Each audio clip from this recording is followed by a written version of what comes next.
اعوذ باللہ من الشیطان الرجیم، بسم اللہ الرحمن الرحیم۔ تذکرہ دین چینل میں ہم آپ کو خوش آمدید کہتے ہیں۔ ناظرین، اس ویڈیو میں ہم تذکرہ کریں گے اصحاب کہف کا۔ پیغمبر اکرم حضرت محمد مصطفیٰ صلی اللہ علیہ وآلہ وسلم نے اپنی دل نشین آواز، اپنے رفتار و کردار اور بہترین اخلاق کے ذریعے لوگوں کو توحید اور خدا کی عبادت کی طرف بلایا۔ وہ لوگ جن کی فطرت پاک تھی اور خدائے حقیقی کی تلاش میں تھے، آپ پر ایمان لے آئے اور خدا پرست بن گئے، لیکن جو دین کے دشمن اور بت پرست تھے انہوں نے آپ کی بات نہیں مانی اور ہمیشہ اس کوشش میں رہتے تھے کہ کسی طرح سے آپ کی آواز کو دبا دیا جائے اور توحید کی اس شمع کو بجھا دیا جائے۔ وہ ہمیشہ پیغمبری خدا صلی اللہ علیہ وآلہ وسلم کی بات جھٹلاتے، ان کے بارے میں افواہیں پھیلاتے اور مسلمان و دیندار لوگوں کے حوصلے اور جذبے کو پست کرنے کی فکر میں لگے رہتے تھے۔ ہر جگہ یہی کہتے تھے کہ وہ خدا کا رسول نہیں ہے، وہ غیب کی باتوں کو نہیں جانتا، کیونکہ اگر جانتا تو ضرور بیان کرتا۔ مشرکین اور بت پرستوں نے ایک گروہ کونجران بھیجا تھا تاکہ وہاں جا کر یہودی علماء سے کچھ سوالات معلوم کرتے اور اس کا جواب رسول اکرم صلی اللہ علیہ وآلہ وسلم سے جا کر پوچھے تاکہ وہ ان کا جواب نہ دے سکے۔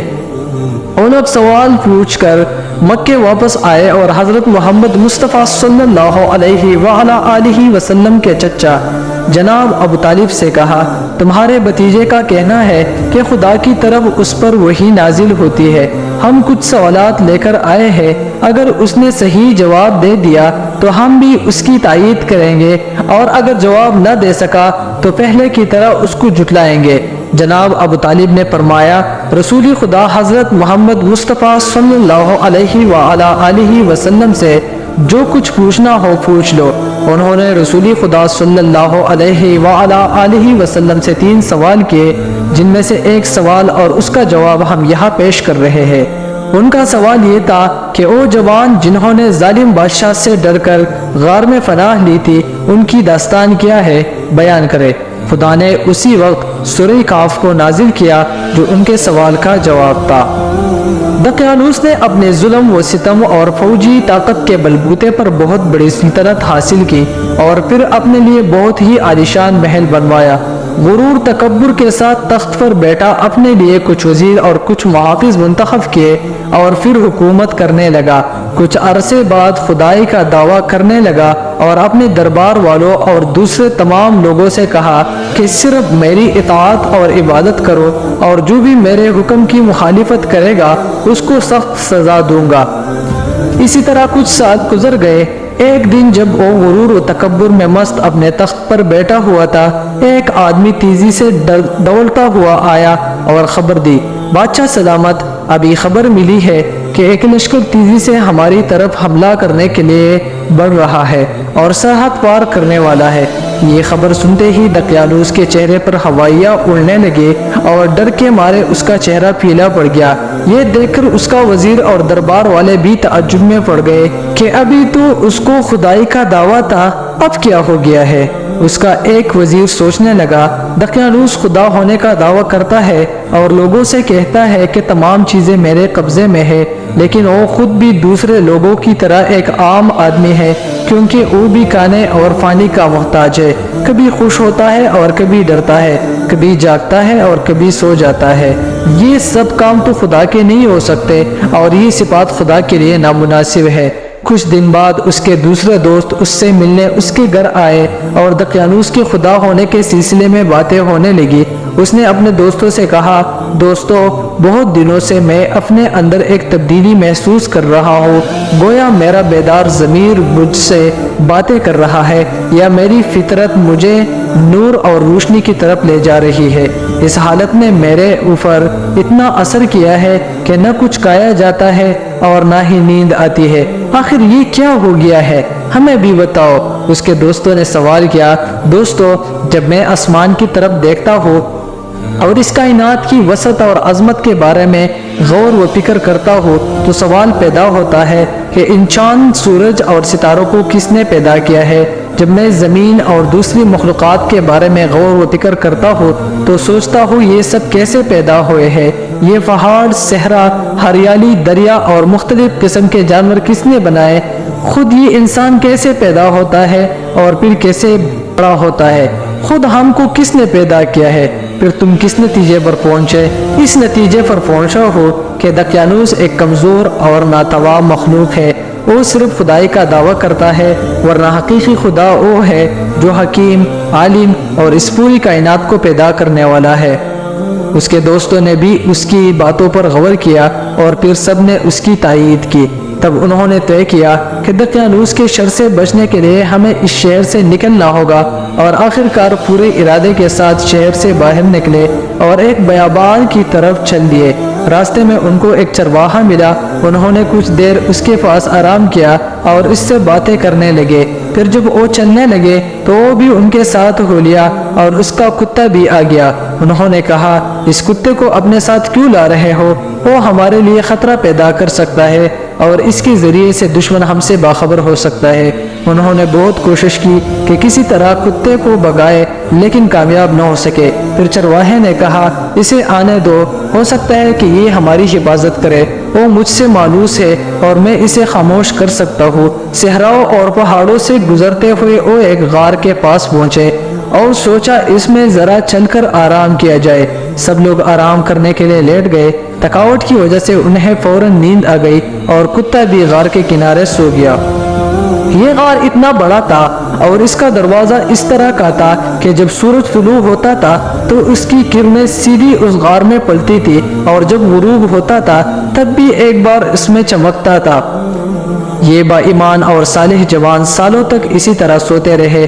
جب بیدار ہوئے، دوبارہ زندہ ہوئے تو سورج ڈوب رہا تھا، لہٰذا وہ یہ سوچ رہے تھے کہ ہم فقط ایک دن سوئے ہیں۔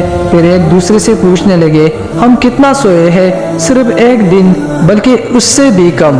وہ بھوکے تھے اور انہیں کھانے کی ضرورت تھی، لہٰذا تو یہ پایا کہ ان میں سے ایک شخص بہت ہی احتیاط سے شہر جائے اور کھانے کے لیے کچھ لے آئے۔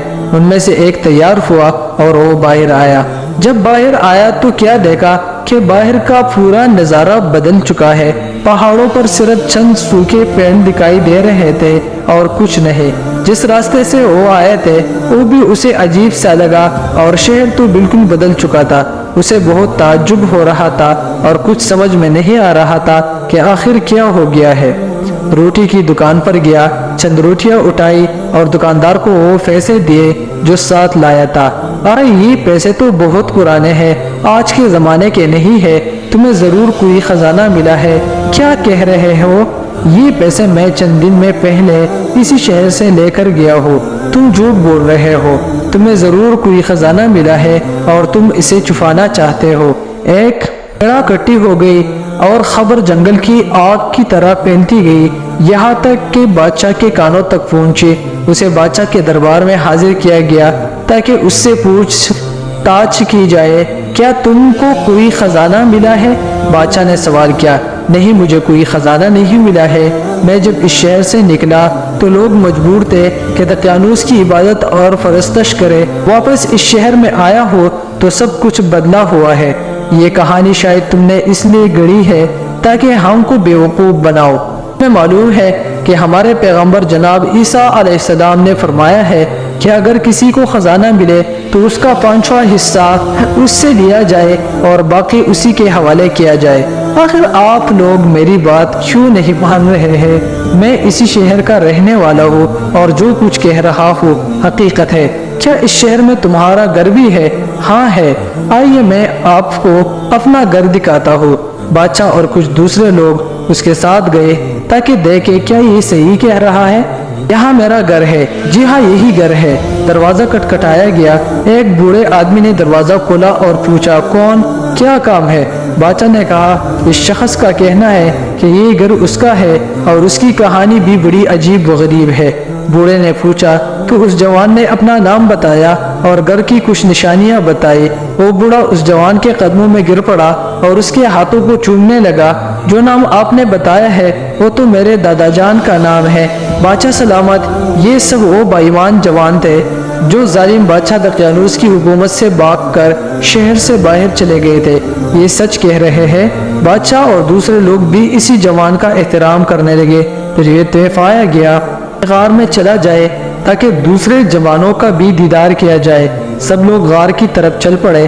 جب غار کے قریب پہنچے تو اس نوجوان نے کہا، ابھی آپ لوگ یہی ٹھہر جائے تاکہ میں اپنے دوستوں کو ساری بات بتاؤں، کیونکہ ان کو نہیں معلوم کہ وہ کتنا سوئے ہیں۔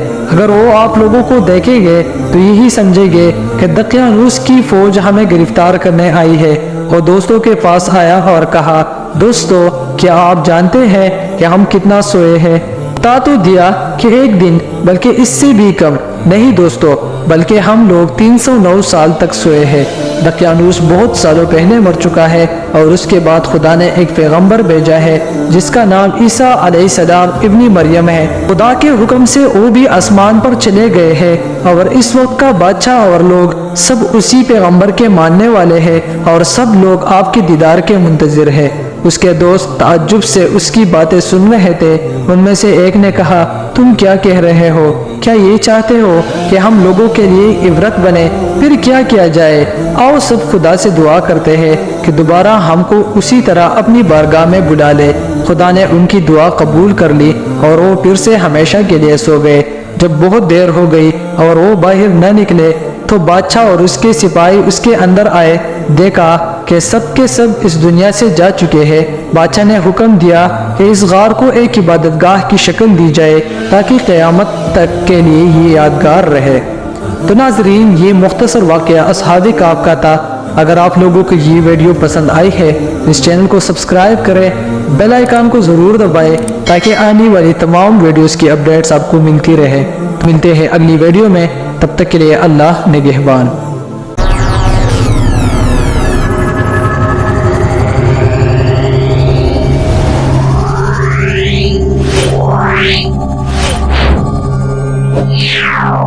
Yeah.